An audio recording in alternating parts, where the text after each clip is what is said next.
More than 30 years ago, Philadelphia police officer Daniel Faulkner was shot in this exact spot while conducting a traffic stop on a vehicle belonging to William Cook, Mumia's younger brother. Mumia was said to be across the street during the stop and ran over. Bullets were fired, Mumia was injured, and Faulkner was killed. When police arrived, they arrested Mumia, who was found wearing a shoulder holster. A revolver which had 5 spent cartridges was beside him. Many believe Mumia is innocent. Many believe he's guilty. But one Philadelphia man says it's up to the courts to prove he shot Officer Faulkner, and they haven't. Activist Gabriel Bryant, 34, just recently traveled to Paris, France on request of the French Delegation in support of Mumia Abu-Jamal. Gabriel, tell us what you experienced while in France. Definitely. I think Paris for me was a life-changing experience and quite transformative.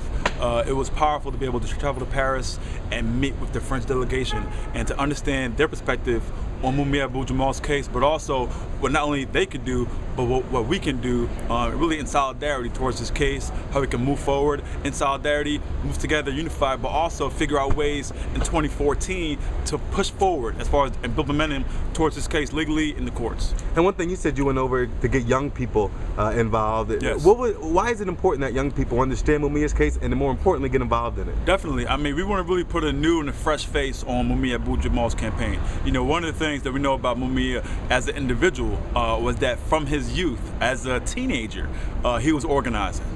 You know, as a member of the Black Panther Party and organizing in North Philadelphia. You know, organizing while he was at Ben Franklin High School. And so these are stories that we can tell young people and say, look, you know, he's a guy similar to like a Fred Hampton Jr., like a George Jackson, all these other individuals who were younger, Huey Newton, younger, Martin King, younger, right, who actually participated in changing their environments and changing their system and society at large.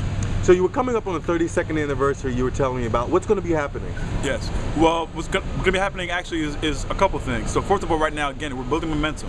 We want to find a way in which to put a new face and a new energy on Mumia Abu-Jamal's case, to try to figure out a way to streamline more energy so folks aren't so mystified about the case and can get involved, because it has been going on for 32 years now. And so that's been a long time, and I think some people have their own notion or their own idea about what the case means to them.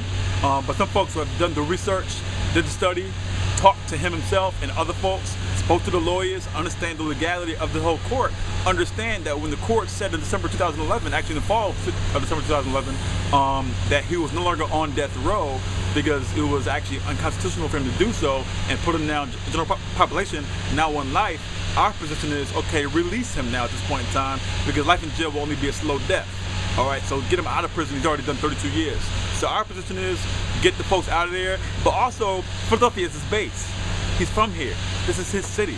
And so there are many folks that have been actually touched by people. I meet people all the time who went to school with him, who knew him back in the day, who knew him he was on the radio, knew him when he was a writer.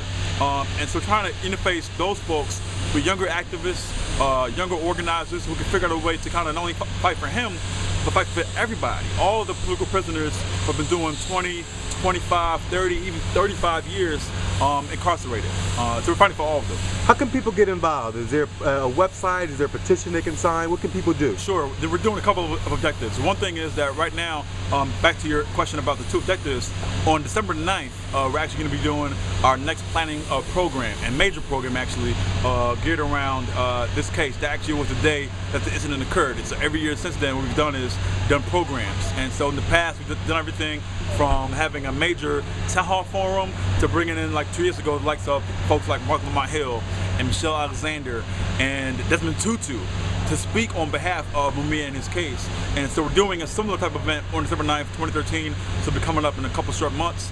And then also right now we're planning for his 60th birthday, which we're very excited about, which will be next year, April 24th, 2014. He turns 60.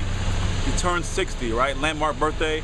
And so we really want to do it big. I mean, one thing that I always say is this. There's a particular reason why Chuck D chose at the Made in America just this past year, you know, at the Jay-Z concert, to bring out a banner that said, "Free Mumia Abu-Jamal." You know, you could say, okay, he's been political, but there's a reason behind that. You know, there's a reason why folks like Dick Gregory continue to speak on his behalf. There's a reason why folks like Sonia Sanchez continue to speak on his behalf. So I would say right now, we work right now under a guise of the International Friends and Family of Mumia Abu-Jamal, as well as the concerned folks for Mumia Abu-Jamal as well. You can contact actually us on Facebook and on Twitter at Free Mumia and Free Mumia Abu-Jamal. You can also contact me even on Facebook if you want more information at Gabriel Bryant. I could probably forward you to some local organizing meetings and meetings going on actually probably in your city, either New York or DC. Awesome. Thank you so much for your time. Until next time, this is Flood the Drummer, and I'm drumming for justice. Thank you very much.